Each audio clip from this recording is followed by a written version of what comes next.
I'm Maxwell Shiller. I'm a classicist and ancient historian at the University of Southern California. I'm here today to answer questions about ancient Greece on Reddit. This is RUBICON on Reddit.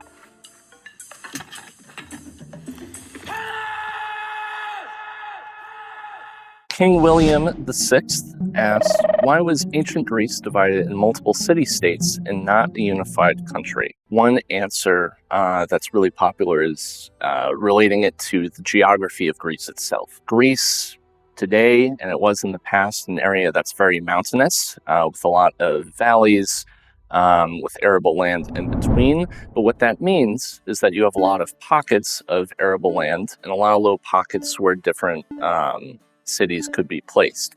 Now, if you're going to talk about a huge country and trying to unify that area under one crown, it becomes really difficult by connecting those areas when a lot of them are separated via the mountains. So that's one answer to a very complicated question. Sarcotic159 asks, could Greece ever rebuild the Colossus of Rhodes? I think the answer to this is absolutely. In terms of physical ability, but perhaps because of their religion, it might not have been possible. Rhodes also went to an oracle at Delphi that told them, or this oracle told them, hey, maybe not, please don't rebuild the Colossus. And Rhodes left it as it was, destroyed, still on the ground. Now, did they decide not to rebuild it because they truly believed what the oracle was saying? Or perhaps did the Rhodians pay off the oracle to say that very thing so they didn't have to rebuild it and were able to use that money and materials they received for their own benefits? Who knows? In terms of modern Greece today, I think there's been some interest in actually rebuilding the Colossus. But I think it would be on the EU's dime or Greece's dime, and they're still playing with the idea, but it might be too expensive. Thomas MFD asks, is Atlantis truly part of the Greek mythology? I would say yes and no. So Plato, I think, is the first one to talk about this idea, whether it's an allegory or something that's part of the Greek mythology. I think it's something that's up for debate. What might be more interesting is thinking about, where is Plato getting this idea? Is it something that he had heard previously, or is it something that's part of the historical reality deep in time in the Greek imagination? I think there's evidence to support that theory. So we had a volcanic eruption at Santorini around 1600 BCE. Santorini, a very popular destination today because it's got a very interesting geography. It's kind of a ring with some sea in the middle. And why it looks that way is because Santorini is a volcano. And that volcano erupted around 1600 BCE. Massive eruption to the point where it kind of, the crater of the volcano sunk and formed that sea area itself. So in that way, we can think of Santorini as a kind of Atlantis. There was some more land above the water, huge eruption, and now it's underneath the water. And that might be something that's brought down through Plato and part of the mythology itself. So StormDude28 asks, what were ancient societies' take on earthquakes? Well, I think in some ways their takes were very similar to today. They certainly did not enjoy them. They had different understandings depending on cultural preferences, education perhaps, right? Who these people were individually, what they thought earthquakes might be and where they might come from. One philosopher, Seneca, in his Natural Questions, Book 6, kind of explores the questions of earthquakes because there was one that happened to him recently, or at least near to Rome. And he talks about how people from old stories thought that earthquakes were something that couldn't really happen in winter, but this one did, so that challenged some of those notions. He talks about different theories of whether earthquakes are caused by water sloshing around underneath the earth, or fire, or little air pockets kind of messing around with the ground. And then, of course, there are other mythological or religious elements that can be talked about with earthquakes as well. Poseidon was the god of earthquakes, but he was also the god of the sea. So that's an interesting connection that might be made there. And just like, today, we have different ideas of what an earthquake might mean, and different portrayals in culture, right? Up next, Weed Dealer Renamon asks, why did ancient Greece seem to produce so much science? There's an issue of survivability. Why is the science coming down to us from this ancient literature that we have? Well, it was copied by Romans, by Byzantines, by people in the Arabic world who are interested in these ideas as well. That continued through the Renaissance, and that continued through today. So that's part of the lineage of how these ideas are coming down to us, right? There are other civilizations that were well known for their various types of science, right? You could talk about Egypt with the pyramids, very impressive structures. Has to have a very advanced knowledge of perhaps maybe not physics, but able to move huge blocks into large pyramid shapes. Babylon was very advanced in terms of astrology and astronomy, those types of things, right? And the Greeks certainly got some of their ideas from them. So when we talk about ancient Greece seeming to produce so much science, I think one of those answers might be survivability of the evidence. So XTCFTW asks, what is the typical diet of someone living in ancient Greece? I think for this question, we can talk about what's known as the Mediterranean triad, which is wine or grapes, olive oil or olives, and grain, particularly wheat. I think this would make up a large amount of the ancient Greek diet for the everyday person. Why? Well, grain is pretty plentiful. It's easy to grow. It does pretty well in the Greek environment and really in environments around the globe. And that's where you can get a lot of your carbohydrates. For olives and olive oil, oil, of course, is fatty, right? That's where you're going to get your fats, your energy there. And then wine and grapes, that provides a little bit of extra sugar in the diet, which is also helpful.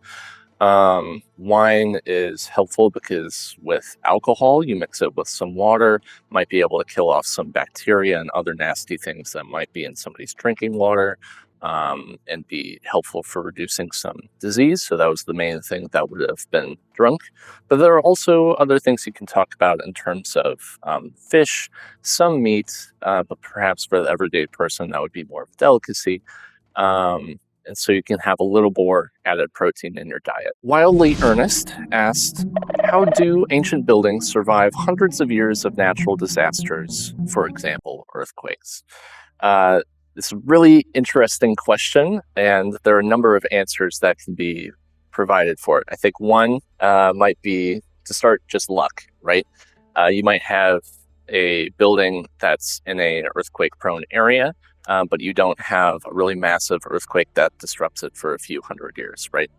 There's no such thing as a earthquake cycle, and we don't really understand where and why earthquakes happen with any sort of probability, at least not year to year. And so that's really part of it, just luck. Another would be location. Why is the Parthenon still standing today? Well, the Parthenon is built on bedrock. It's on a big old hill called the Acropolis of Athens, and it's just bedrock. This makes it very solid, not susceptible to earthquakes, and that's why it's still standing today. Agent DCF asks, what is the basis for the ancient Greek economy? What were the main productive units? Slaves, food, ceramics, and then there are also, mercenaries. Greeks did a lot of mercenary work as well. Usually Mistaken asks, how did diplomacy take place between the ancient Greek city-states? Usually they would often have intermediaries, or it would be situation-based. So say, this one city-state is fighting this other one. Well, maybe they want to be done with the war, right? And so you're like, hey, we're going to send 3 of our elder statesmen, politicians, to you to really, broker out a deal so we can put this war to rest.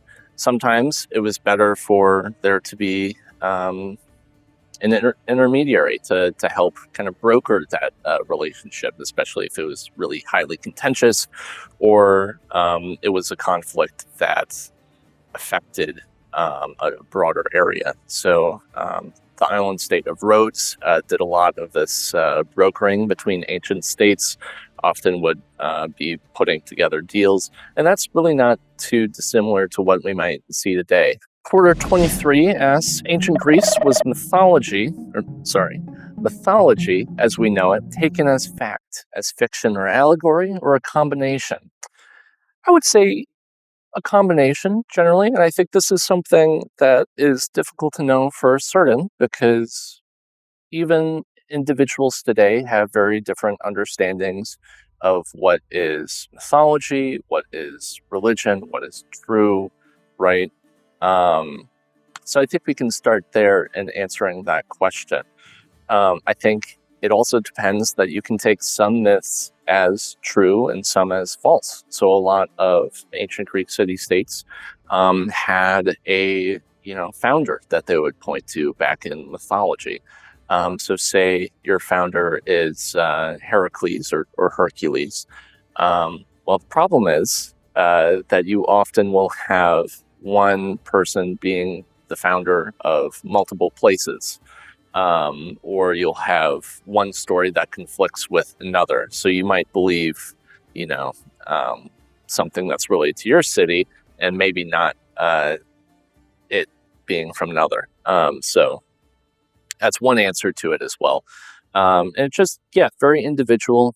Chizozi asks, why is Poseidon the god of earthquakes? I think it can relate to there being an interesting dynamic between tsunamis and earthquakes, right? An earthquake will often cause a tsunami. I think some ancient people perhaps recognized that and kind of tied those two together really closely.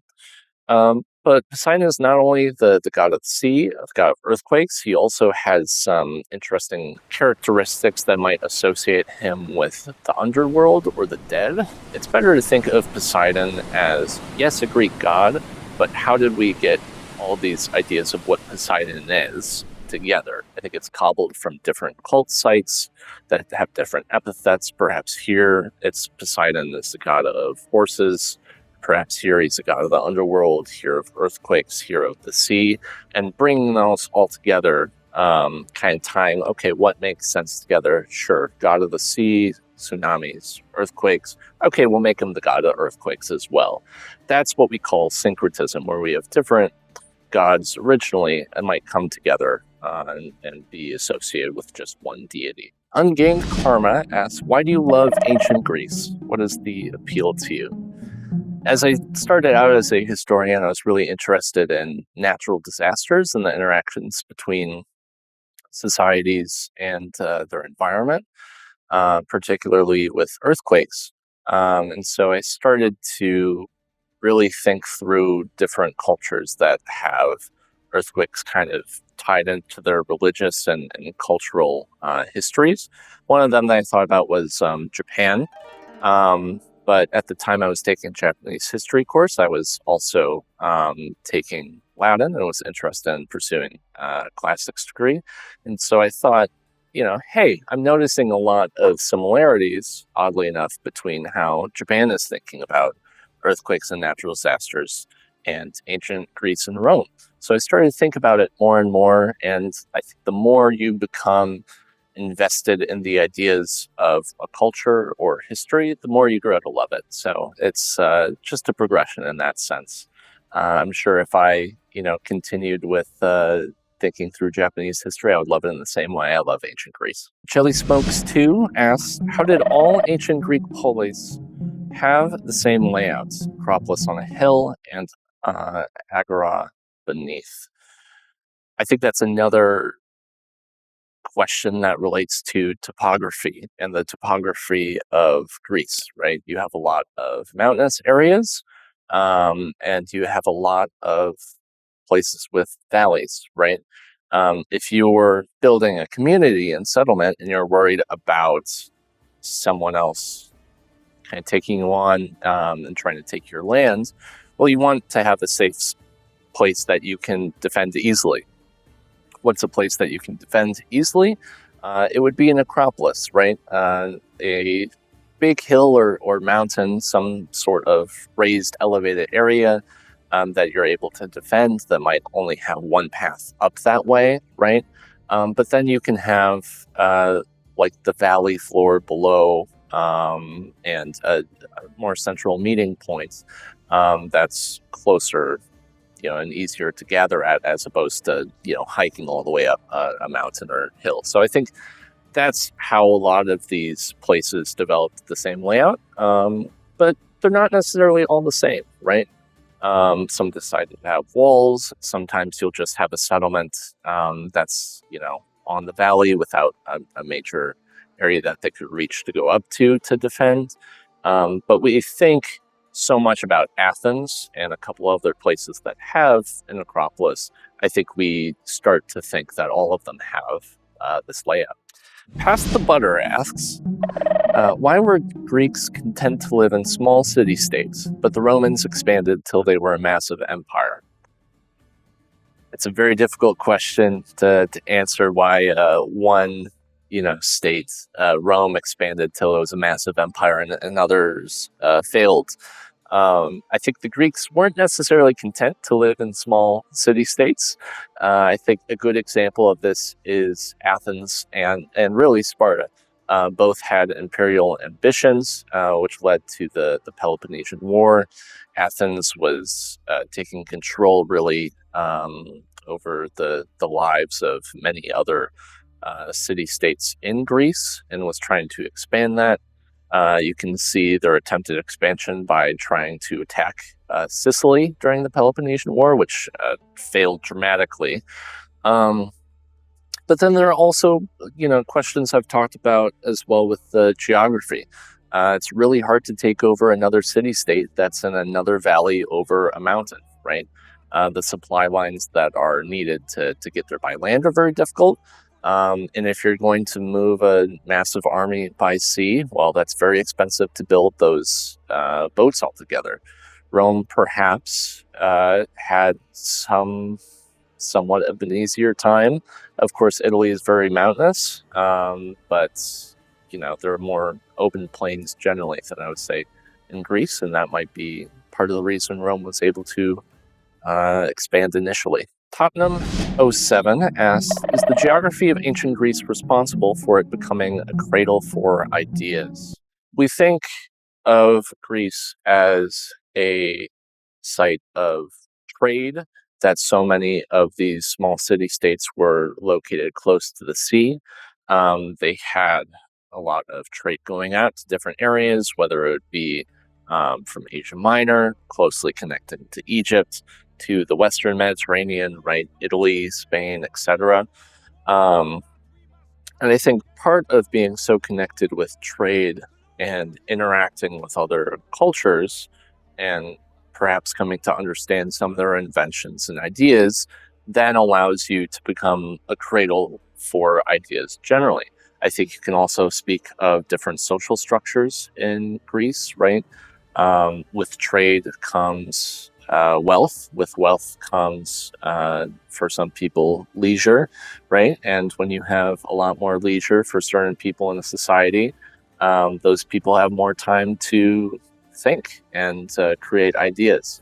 So that can also be part of the story. Chunky Yet Funky 911 asks, how did the Greeks survive and thrive without a river? I think they survived and thrived without perhaps a major river like the Rhine or the Danube by being close to the sea, right? And being closely connected to trade. The sea being connected to those sorts of things, right? It's easier perhaps to grow things and have a larger agricultural society if you have a major river nearby. But if you're able to have little pockets with certain types of crops that might do better in harsher or more arid environments, like olives, some types of grain, and vines as well, you'll do just fine. A protozoan named Slim asks, what was the ancient Greek perception of nature, and how did the ancient Greeks see themselves with regard to the natural world? The Greeks saw the natural world as beautiful, but also a dangerous place. In a similar way that you can think of the gods as beautiful and divine, but also dangerous beings, right? In terms of how they saw themselves in the natural world, I think this will also depend on different philosophies. So, in the mythology involving Prometheus, the Greeks saw themselves as having the gift of creativity that was brought to them, and that made them stand out from animals. Right? We don't have claws, we don't have massive teeth, but what we have for ourselves is creativity, and that might set us apart. Some other philosophers, like Empedocles, who was a pre-Socratic philosopher, saw the consumption of animals and the killing of them as the greatest sin possible. So did Protagoras, right? And they might have seen humans more akin to animals than others would. Hesiod saw nature as declining over time. He called the age we're in now an age of iron, where previous ages were of bronze, silver, and gold. So we're getting worse in the world with humanity, but also animals and disease as well. So there are all these different ideas of what nature is and how people saw themselves as, being more or less above animals or above nature or within it. Nicola Tosic asks, did ancient Greeks or ancient Romans go to the beach or swim on the sea for fun and relaxation as we do today? Absolutely.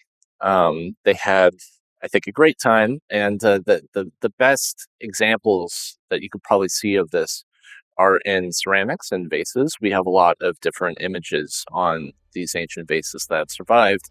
They're showing people diving, swimming in the sea, perhaps lounging on a beach. There are literary examples of this as well. Plato also says that the uneducated man does not know how to swim.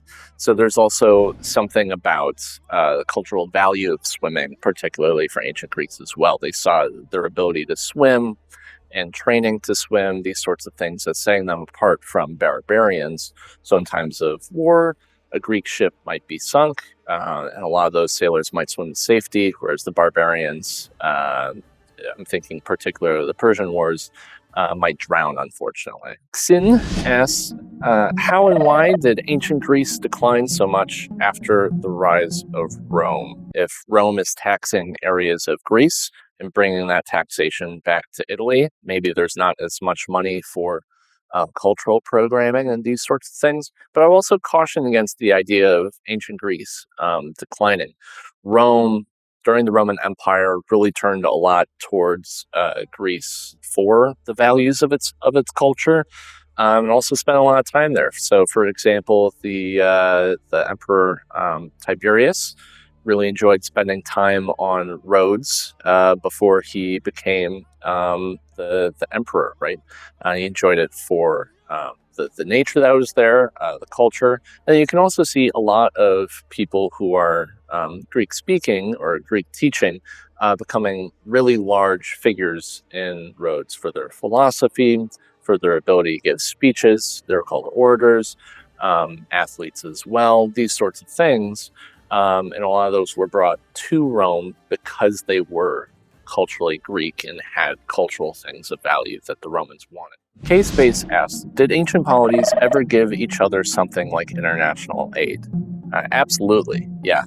Very often. I think the first example that comes to mind would be Rhodes. When we have this earthquake that knocks down the Colossus, right? A lot of international aid is given to Rhodes to rebuild the Colossus, to rebuild its walls, to rebuild its fleet, and Rhodes really took advantage of that.